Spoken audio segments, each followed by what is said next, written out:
La primera bienaventuranza. Bienaventurados los pobres en espíritu, porque de ellos es el reino de los cielos. Mateo 5:3. Teniendo en mente el propósito del discurso de nuestro Salvador, que era describir a los que son salvos y no era declarar el plan de salvación, vamos a considerar ahora la primera de las bienaventuranzas. Bienaventurados los pobres en espíritu, porque de ellos es el reino de los cielos. Para que una escalera pueda ser útil, debe tener su primer escalón cerca del suelo, pues de lo contrario, los escaladores débiles no serían capaces de subir nunca por ella. Habría constituido un gravoso desaliento para los de fe tan valiente que la primera bienaventuranza hubiera sido dada a los de limpio corazón. El joven principiante no tiene ninguna aspiración a esa excelencia. En cambio, puede alcanzar la pobreza de espíritu sin traspasar su línea. Si el Salvador hubiese dicho, bienaventurados los ricos en gracia, habría expresado una gran verdad, pero muy pocas personas habrían podido extraer algún consuelo de ello. Nuestro divino instructor comienza por el principio, con el propio ABC de la experiencia, y de esta forma permite que los bebés en la gracia aprendan de él. Si hubiese comenzado con logros más elevados, los más pequeñitos se habrían quedado rezagados. Un paso gigantesco al pie de estas grandes escaleras habría impedido rotundamente que muchos intentaran ascender, pero estimulados por un escalón a su alcance, que muestra la inscripción «Bienaventurados los pobres en espíritu», miles son inducidos a seguir el camino celestial. Es digno de una nota de agradecimiento que esta bienaventuranza evangélica descienda al nivel exacto donde nos deposita la ley, después que ha hecho por nosotros lo mejor que ha podido dentro de su poder y designio. Lo máximo que la ley puede hacer por nuestra humanidad caída es mostrarnos nuestra pobreza espiritual y convencernos de ella. No puede enriquecer al hombre bajo ningún punto de vista. Su mayor servicio es arrancarle su imaginaria riqueza de justicia propia, mostrarle su abrumador adeudo con Dios y postrarlo rostro en tierra, lleno de desconfianza en sí mismo. Como Moisés, la ley enseña el camino que parte de Gosén, que conduce al desierto y que lleva a las márgenes de un río infranqueable, pero no puede hacer nada más. Necesitamos a Josué Jesús para que divida el Jordán y nos conduzca a la tierra prometida. La ley rasga el codiciable manto babilónico de nuestros méritos imaginarios en 10 pedazos y demuestra que nuestra cuña de oro es simple escoria, y así nos deja desnudos y pobres y miserables. Hasta este punto desciende Jesús. Su nivel preciso de bendición llega hasta el borde de la destrucción, rescata al perdido y enriquece al pobre. El Evangelio es a la vez pleno y libre. La primera bienaventuranza, aunque esté colocada en un punto bajo y conveniente, donde pueda ser alcanzada por quienes están en las más tempranas etapas de la gracia, no por ello es menos rica en bendición.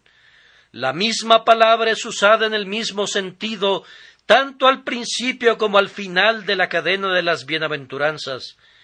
Los pobres en espíritu son bendecidos tan cierta y enfáticamente como los mansos y los pacificadores. No se hace ninguna sugerencia a un grado menor o a una medida inferior, sino que por el contrario, la más alta bendición que es usada en el versículo 10 como compilación de todas las 7 bienaventuranzas, es atribuida a la primera bienaventuranza en su nivel más inferior, porque de ellos es el reino de los cielos. ¿Hay algo adicional que se hubiere dicho aquí, incluso de los coherederos de los profetas y de los mártires? ¿Qué más podría decirse que esto?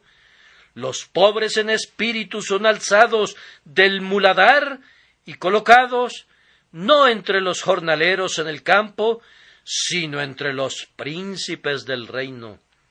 Bienaventurada es esa pobreza de alma de la que el propio Señor expresa tales cosas buenas.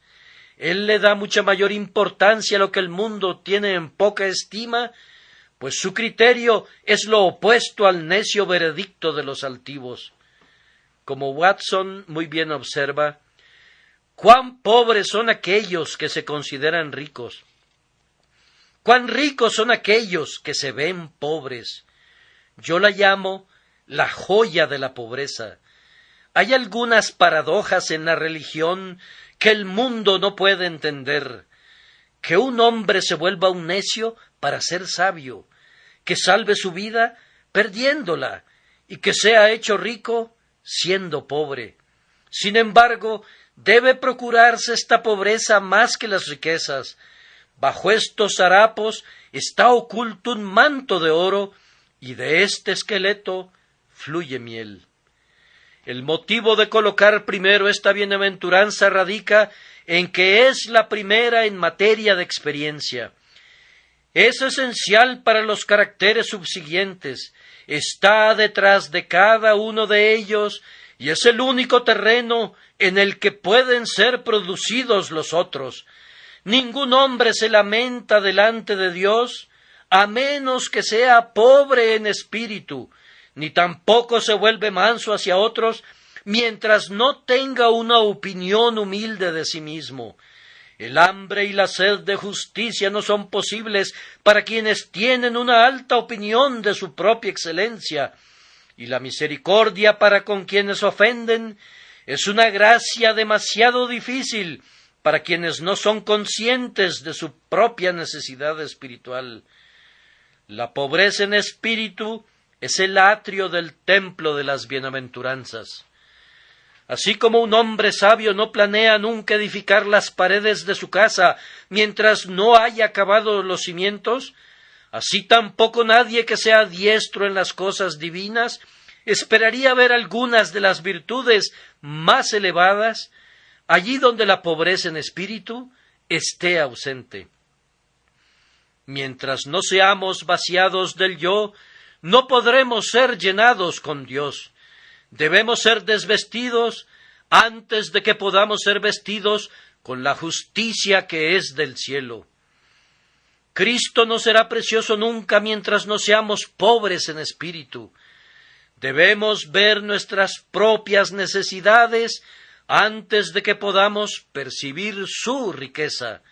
El orgullo ciega los ojos y la humildad sincera debe abrirlos, pues de otra manera las bienaventuranzas de Jesús estarían ocultas de nosotros para siempre. La puerta estrecha no es lo suficientemente ancha para permitir la entrada del hombre que es grande en su propia opinión.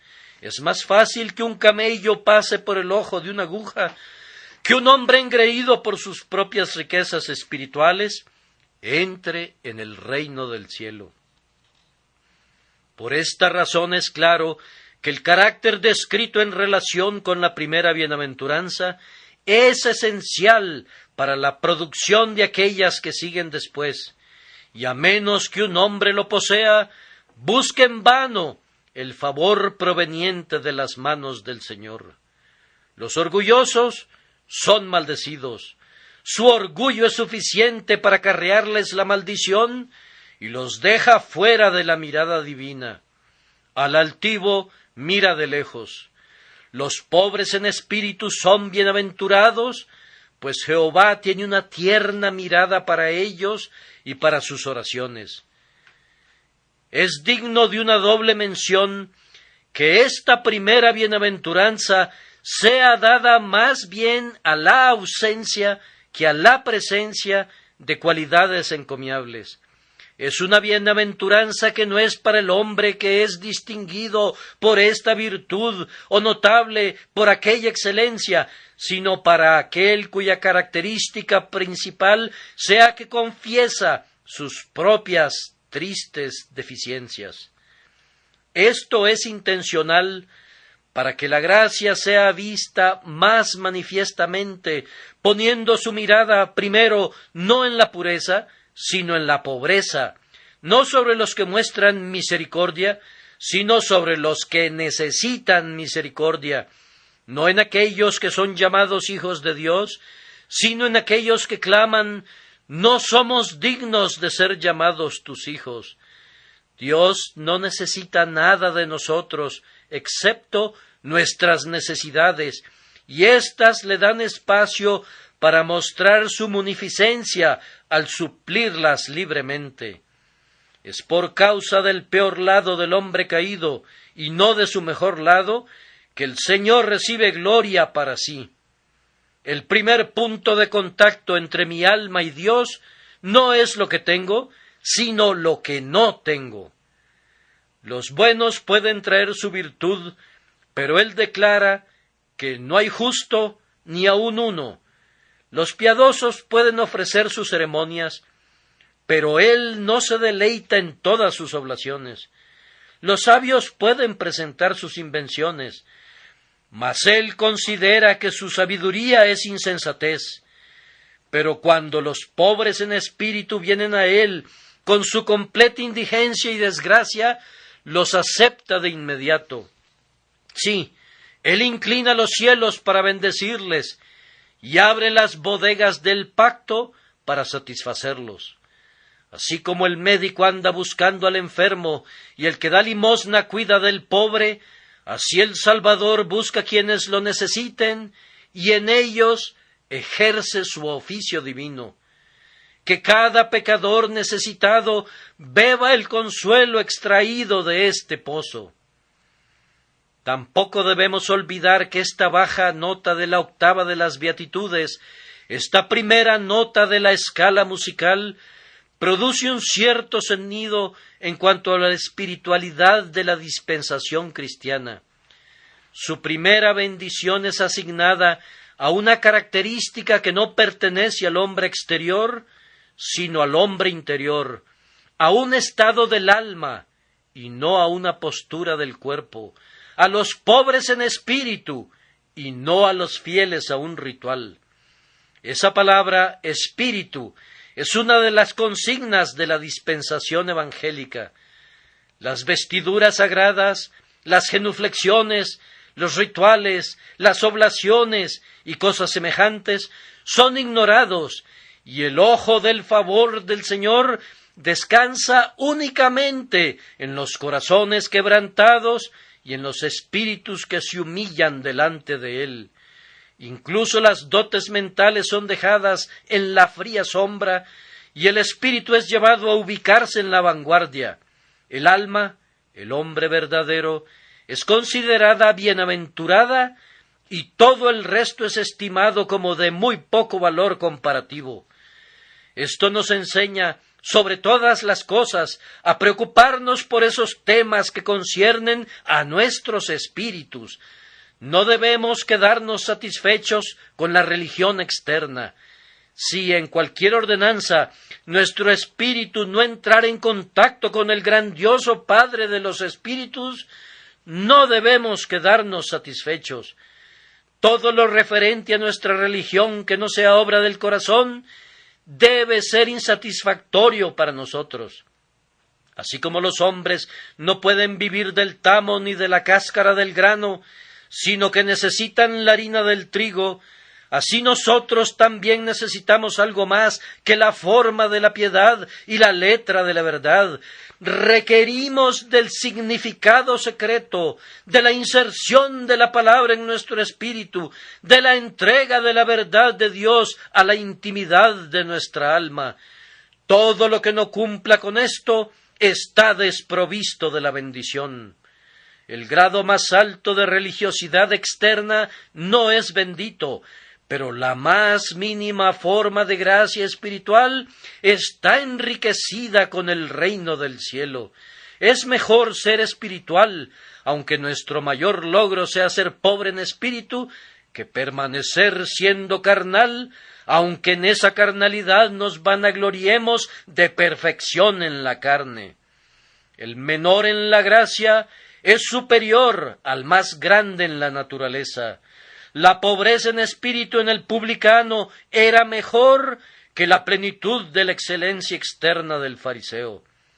Así como el hombre más débil y más pobre es más noble que la más poderosa de todas las bestias del campo, así el ínfimo hombre espiritual es más precioso a los ojos de Dios que el más eminente de los hijos de los hombres autosuficientes. Vale más el diamante más pequeño que el guijarro más grande, y el menor grado de gracia sobrepasa el logro más distinguido de la naturaleza. ¿Qué dices a esto, querido amigo? ¿Eres espiritual? ¿Al menos calificas para ser pobre en espíritu? ¿Existe para ti un dominio espiritual? ¿O estás encerrado en la estrecha región de las cosas que se ven y se oyen? Si el Espíritu Santo ha abierto una puerta para ti a lo espiritual e invisible, entonces eres bienaventurado, aunque tu única percepción sea todavía el doloroso descubrimiento que eres pobre en espíritu. Jesús te bendice desde la cima del monte y eres bienaventurado. Acercándonos aún más a nuestro texto, observamos primero que la persona descrita ha descubierto un hecho, ha confirmado su propia pobreza espiritual, y en segundo lugar es consolado por un hecho, pues posee el reino de los cielos. El hecho que ha descubierto es una antigua verdad, ya que el hombre siempre fue pobre espiritualmente. Desde su nacimiento fue un indigente, y en su mejor estado es solamente un mendigo, desnudo y pobre y miserable. Es un resumen preciso de la condición natural del hombre. Está cubierto de llagas a las puertas de la misericordia, sin tener nada propio excepto pecado, incapaz de cavar y renuente a pedir, y por lo tanto pereciendo en la penuria más horrenda. Esta verdad es también universal, pues todos los hombres son así de pobres por naturaleza. En un clan o en una familia habrá usualmente al menos una persona de dinero, y en la nación más pobre habrá unos cuantos poseedores de riqueza. Pero ay de nuestra humanidad, toda su reserva de excelencia ha sido malgastada y sus riquezas han desaparecido por completo. Entre todos nosotros no queda ningún remanente de bien. El aceite de la redoma se ha terminado, el alimento del barril se ha acabado, y el hambre se ha apoderado de nosotros, un hambre más terrible que la que desoló a Samaria en tiempos antiguos. Debemos 10,000 talentos, y no tenemos nada con qué pagarlos. No podemos encontrar ni siquiera un solo centavo en todas las arcas del tesoro de las naciones. Este hecho es profundamente humillante. Tal vez un hombre no tenga nada de dinero, pero si no hay ninguna culpa involucrada, no siente vergüenza por ello. Pero nuestra condición de pobreza tiene este aguijón, que es moral y espiritual, y nos sumerge en la reprobación y el pecado. A menudo el pobre esconde su rostro como alguien que está grandemente avergonzado, pero nosotros tenemos una causa mucho mayor para avergonzarnos, pues hemos vivido disolutamente, hemos gastado la riqueza de nuestro Padre y nos hemos sumido en la penuria y en la deshonra. Las descripciones de nuestro estado que nos describen como miserables no estarían completas a menos que nos declararan culpables también. Es cierto, somos objetos de piedad, pero mucho más de censura. Un hombre pobre puede ser digno de estima a pesar de la insignificancia de su vestimenta y la escasez de su provisión. Pero la pobreza espiritual habla de falta, de culpabilidad, de vergüenza y de pecado. El que es pobre en espíritu es por tanto un hombre humillado y va en camino a ser contado entre aquellos que lloran, de quienes la segunda bienaventuranza dice que recibirán consolación. El hecho descubierto por el bienaventurado del texto es muy poco conocido. La mayor parte de la humanidad es completamente ignorante del asunto. Aunque la verdad relativa a la condición perdida del hombre es enseñada diariamente en nuestras calles, pocos la entienden. No están ansiosos de conocer el significado de un enunciado tan incómodo y tan alarmante, y la mayor parte de quienes están conscientes de la doctrina y reconocen que es escritural, no la creen y la expulsan de sus pensamientos y prácticamente la ignoran. Nosotros vemos, es la jactancia universal de los ciegos del mundo. Lejos de darse cuenta de que son menesterosos, los hijos de los hombres están tan ricamente dotados en su propia opinión, que dan gracias a Dios porque no son como los otros hombres. Ninguna esclavitud es tan degradante como la que induce a un hombre a estar contento con su servidumbre. La pobreza que no tiene aspiraciones, sino que se contenta con permanecer en sus harapos e inmundicia, es una pobreza del tinte más negro, y esa es la condición de la humanidad. Doquiera que la verdad relativa a nuestra condición sea verdaderamente conocida, es porque ha sido revelada espiritualmente.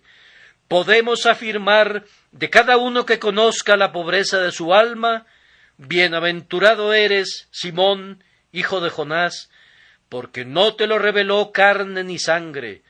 La condición de todos los hombres es ser pobres espiritualmente. Ser pobres en espíritu o conocer nuestra pobreza espiritual es un beneficio concedido especialmente a los llamados y escogidos. Una mano omnipotente nos crió de la nada, y se necesita de una omnipotencia semejante para conducirnos a sentir que no somos nada. No podemos ser salvos nunca, a menos que seamos revividos por un poder infinito, y no podemos ser revividos del todo a menos que ese mismo poder nos mate. Es asombroso cuánto se necesita para desnudar a un hombre y ponerlo en su verdadero lugar. Uno creería que un mendigo indigente debería estar consciente de su penuria, pero no lo está y no lo estará nunca, a menos que el Dios eterno lo convenza de ello. Nuestra bondad imaginaria es más dura de vencer que nuestro pecado real. El hombre puede ser curado más pronto de su enfermedad que ser convencido de que renuncie a sus alardes de salud. La debilidad humana es un pequeño obstáculo para la salvación comparada con la fortaleza humana. Allí radican el trabajo y la dificultad. De aquí que sea una señal de gracia que conozcamos nuestras necesidades de gracia. El que sabe y siente que se encuentra en tinieblas, ¿posee alguna luz? El propio Señor ha hecho una obra de gracia en el espíritu que es pobre y necesitado y que tiembla ante su palabra. Y es esa obra la que contiene la promesa, sí, la seguridad de salvación, pues el pobre en espíritu posee ya el reino del cielo y nadie lo posee excepto los que tienen vida eterna. Una cosa es verdaderamente cierta del hombre cuyo espíritu reconoce su propia pobreza. Al menos está en posesión de la verdad. En cambio, antes respiraba la atmósfera de falsedad y no sabía nada de lo que debía saber. Independientemente de cuán dolorosa sea la pobreza en espíritu, es el resultado de la verdad. Y habiéndose puesto un cimiento para la verdad, se agregará luego otra verdad y el hombre permanecerá en la verdad. Todo lo que otros creen saber en lo concerniente a su propia excelencia espiritual no es sino una mentira, y ser rico en mentiras es ser horrorosamente pobre. La seguridad carnal, el mérito natural, la confianza en sí mismo, independientemente de cuánta paz falsa produzcan, son sólo formas de la falsedad que engaña al alma. Pero cuando un hombre descubre que está perdido por naturaleza y por práctica, ya no es más un completo indigente en relación a la verdad, pues al menos posee algo precioso, ya que una moneda acuñada por la verdad ha sido puesta en su mano. En lo que a mí respecta, mi oración constante es que pueda conocer lo peor de mi caso, sin importar lo que me cueste ese conocimiento. Yo sé que una evaluación precisa de mi corazón no puede resultar en otra cosa que en el abatimiento de mi propia estima. Pero Dios no quiera que se me ahorre la humillación que brota de la verdad. Las dulces manzanas de la propia estima son un veneno mortal. ¿Quién desearía ser destruido por ese veneno? Las frutas amargas del conocimiento propio son siempre saludables, especialmente cuando se tragan con las aguas del arrepentimiento y son endulzadas con un trago proveniente de los pozos de la salvación. El que ama su propia alma no las despreciaría. Bienaventurado, de conformidad a nuestro texto, es el pobre abatido que reconoce su condición perdida y queda convenientemente impresionado por eso. Aunque no sea sino un principiante en la escuela de la sabiduría, es un discípulo, y su Señor lo anima con una bienaventuranza. Sí, pues lo declara como uno de aquellos a quienes es dado el reino del cielo. La posición a la que ha sido llevada el alma por un claro conocimiento de esta verdad es peculiarmente ventajosa para la obtención de toda bendición evangélica. La pobreza de espíritu vacía a un hombre, y así lo prepara para ser llenado. Expone sus heridas al aceite y al vino del buen médico. Pone al pecador culpable a la puerta de la misericordia, o entre los moribundos alrededor del estanque de Betesda, a los que Jesús tiene por costumbre visitar. Un hombre así abre su boca y el Señor la llena. Tiene hambre y el Señor lo satisface con buenos alimentos. Sobre todos los males, tenemos mayor motivo para temer a nuestra propia hartura. Nuestra mayor falta de preparación para Cristo es nuestra imaginaria preparación propia. Cuando estamos completamente arruinados, estamos próximos a ser enriquecidos con las riquezas de la gracia. Fuera de nosotros mismos, estamos a un paso de estar en Cristo. Donde nosotros llegamos, comienza la misericordia, o más bien, la misericordia ha comenzado, y la misericordia ya ha hecho mucho por nosotros cuando estamos al final de nuestro mérito, de nuestro poder, de nuestra sabiduría y de nuestra esperanza. Entre más profunda sea la indigencia, mejor. Es únicamente la perfecta pobreza la que pone al alma en libertad. Mientras guardemos una porción propia, no recibiremos un finiquito pleno. Si el corazón estuviese angustiado porque no puede sentir suficientemente su propia necesidad, sería mucho mejor. La pobreza de espíritu sería precisamente mucho mayor, y la súplica por la gracia inmerecida se volvería mucho más poderosa. Si llegáramos a sentir la necesidad de un corazón quebrantado, podemos venir a Cristo por un corazón quebrantado, aunque no podamos venir con un corazón quebrantado. Si no es perceptible ningún tipo o grado de bien, esto sería también una clara prueba de pobreza total, y en esa condición podemos atrevernos a creer en el Señor Jesús, aunque no seamos nada Cristo es todo.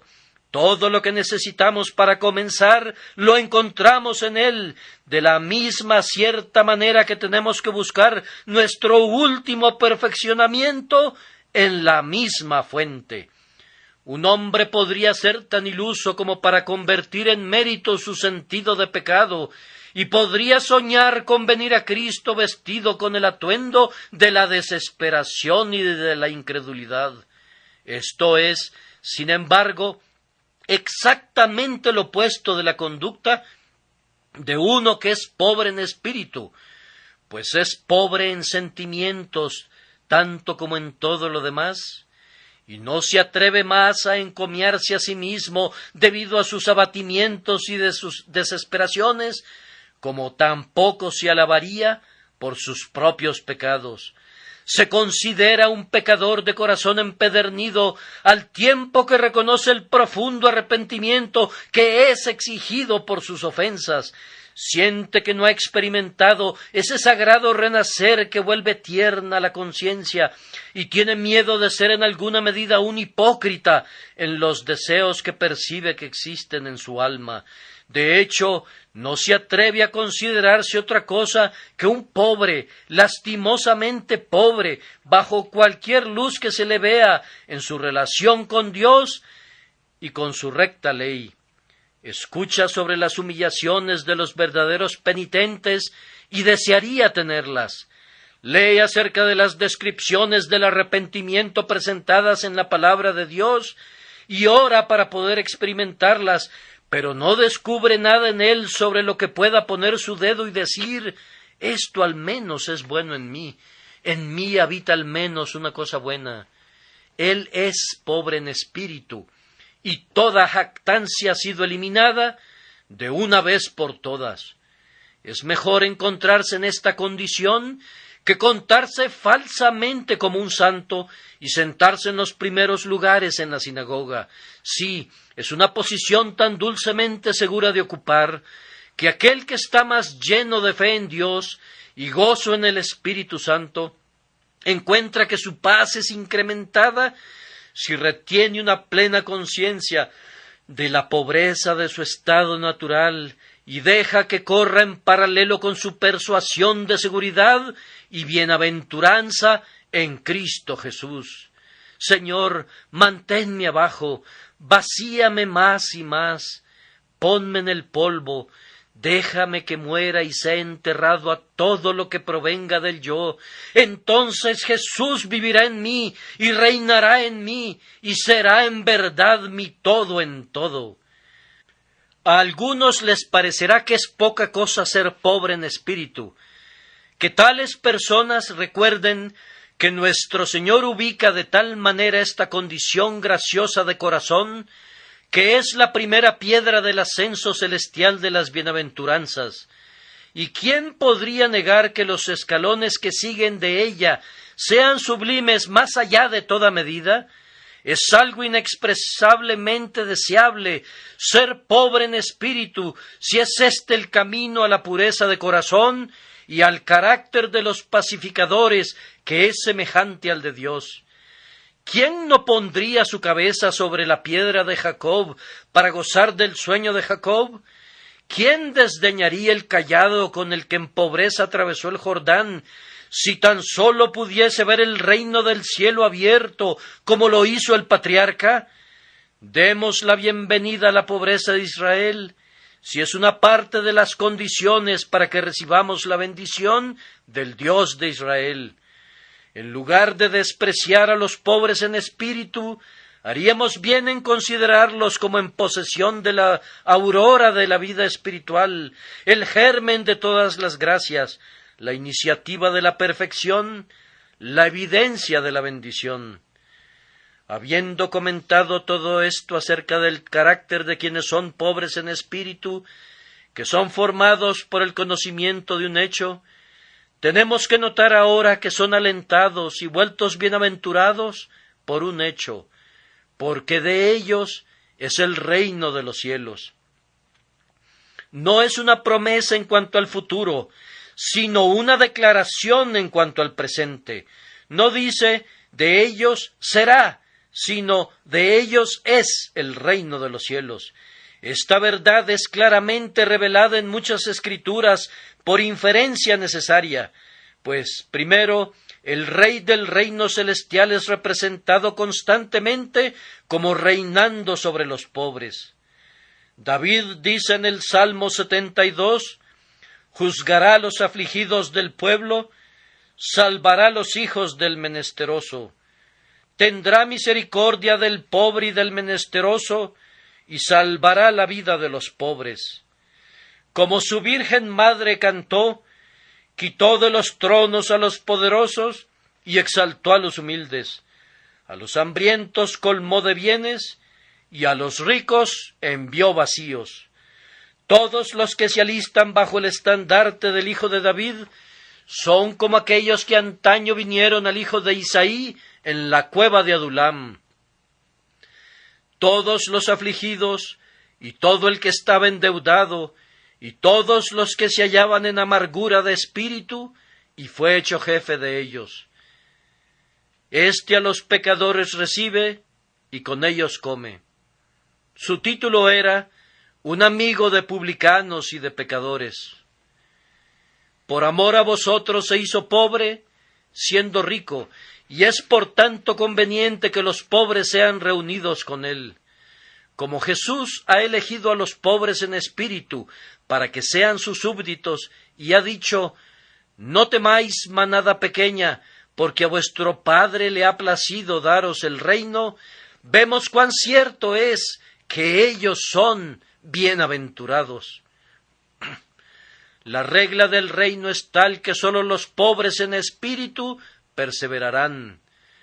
Para ellos es un fácil yugo del cual no sienten ningún deseo de ser liberados. Dar a Dios toda la gloria no es una carga para ellos. Olvidarse del yo no es un mandamiento difícil. El lugar de la humildad les viene bien. Cuentan como un honor el servicio de la humillación. Pueden decir con el salmista en el Salmo 131:2, en verdad que me he comportado y he acallado mi alma como un niño destetado de su madre, como un niño destetado está mi alma. La abnegación y la humildad, que son deberes primordiales del reino de Cristo, resultan fáciles únicamente para aquellos que son pobres en espíritu. Una mente humilde ama los deberes humildes y está deseosa de besar a la flor más insignificante que crece en el valle de la humillación. Pero para otros, un hermoso espectáculo en la carne es una gran atracción, y la exaltación del yo es el principal objetivo de la vida. La declaración de nuestro Señor, de cierto os digo, que si no os volvéis y os hacéis como niños, no entraréis en el reino de los cielos, es una regla de hierro que excluye a todos, excepto a los pobres en espíritu, pero al mismo tiempo es una puerta de perla que admite a todos los que son de ese carácter. Los privilegios del reino son de tal naturaleza que únicamente los espiritualmente pobres valoran. Para otros, son como perlas echadas delante de los cerdos. El que tiene justicia propia no valora el perdón, aunque le haya costado al Redentor la sangre de su vida. No le importa la regeneración, aunque sea la mayor obra del Espíritu Santo, y no da gran importancia a la santificación, aunque sea el Padre mismo el que nos hizo aptos para participar de la herencia de los santos en luz. Evidentemente, las bendiciones del pacto estaban dirigidas a los pobres en espíritu. No hay ni una sola de ellas que sea valiosa para el fariseo. Un manto de justicia implica nuestra desnudez. El maná del cielo implica la falta de pan terrenal. La salvación es vanidad si los hombres no estuviesen en ningún peligro, y la misericordia es una irrisión si no estuviesen llenos de pecado. La Carta Constitucional de la Iglesia está escrita sobre la suposición que está formada por los pobres y necesitados, y no tendría sentido si no fuera así. La pobreza de espíritu abre los ojos para ver la preciosidad de las bendiciones del pacto. Como afirma un viejo puritano, el que es pobre en espíritu es un admirador de Cristo, tiene elevados conceptos de Cristo y da un gran valor y aprecio a Cristo, se oculta en las heridas de Cristo, se baña en su sangre, se envuelve en su manto, ve una carestía espiritual y una hambruna en casa, pero busca a Cristo y clama: Señor, muéstrate a mí, y eso me basta. Ahora, como el Señor no ha hecho nada en vano, puesto que descubrimos que los privilegios del reino del Evangelio son únicamente adecuados para los pobres en espíritu, podemos estar seguros que fueron preparados para ellos y les pertenecen a ellos. Además, es claro que únicamente aquellos que son pobres en espíritu reinan realmente como reyes para Dios.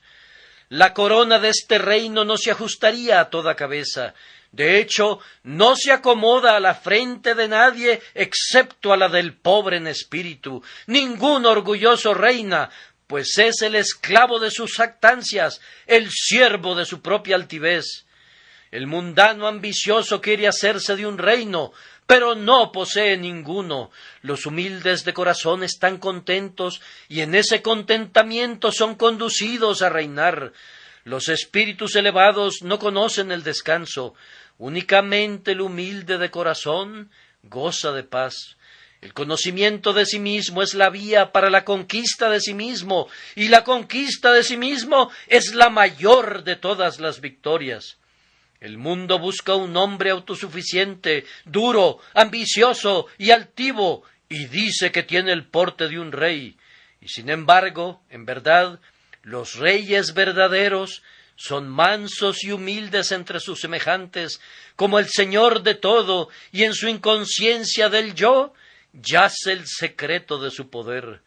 Un día se verá que los reyes entre la humanidad, los más felices, los más poderosos, los más honorables, son no los Alejandros, ni los Césares, ni los Napoleones, sino los hombres semejantes a él, que lavó los pies de los discípulos, aquellos que en la quietud vivieron para Dios y para sus semejantes, sin ostentaciones, porque estaban conscientes de sus fallas, abnegados, porque el yo estaba mantenido en baja estima, humildes y devotos, porque su propia pobreza espiritual los sacó de sí mismos y los condujo a descansar en el Señor. Vendrá el tiempo en el que el esplendor y las chucherías se revelarán en su verdadero valor, y entonces se verá que los pobres en espíritu han poseído el reino. El dominio concedido por esta bienaventuranza a los pobres en espíritu no es común, es el reino de los cielos, un dominio celestial que excede con amplitud cualquier cosa que pueda ser obtenida de este lado de las estrellas. Un mundo impío puede considerar a los pobres en espíritu como seres despreciables, pero Dios los registra entre sus compañeros y príncipes, y su juicio es verdadero y debe ser tenido en mucha más estima que las opiniones de los hombres o incluso de los ángeles. Únicamente conforme seamos pobres en espíritu, tendremos alguna evidencia de que el cielo es nuestro, pero teniendo esa señal de bienaventuranza, todas las cosas son nuestras, ya sea lo presente o lo porvenir. A los pobres en espíritu pertenecen toda la seguridad, el honor y la felicidad que el reino evangélico da aquí en la tierra. Aún aquí abajo pueden comer de los exquisitos bocadillos sin duda y gozarse en sus delicias sin temor.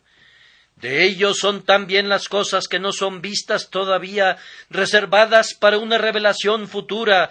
De ellos es la segunda venida, de ellos es la gloria, de ellos es la quinta gran monarquía, de ellos es la resurrección, de ellos es la visión beatífica, de ellos es el éxtasis eterno.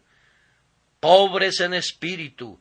Las palabras suenan como si describiesen a los dueños de nada, y sin embargo describen a los herederos de todas las cosas. ¡Feliz pobreza! Los millonarios se hunden en la insignificancia, los tesoros de las Indias se evaporan en humo, mientras el pobre en espíritu permanece en un reino ilimitado, sin fin, sin fallas, que lo vuelve bienaventurado en la estima de aquel que es Dios sobre todo, bendito para siempre. Y todo esto es para la vida presente en la que gimen y necesitan ser consolados, sufren de hambre y sed y necesitan ser llenados. Todo esto es para ellos, mientras sean perseguidos todavía por causa de la justicia.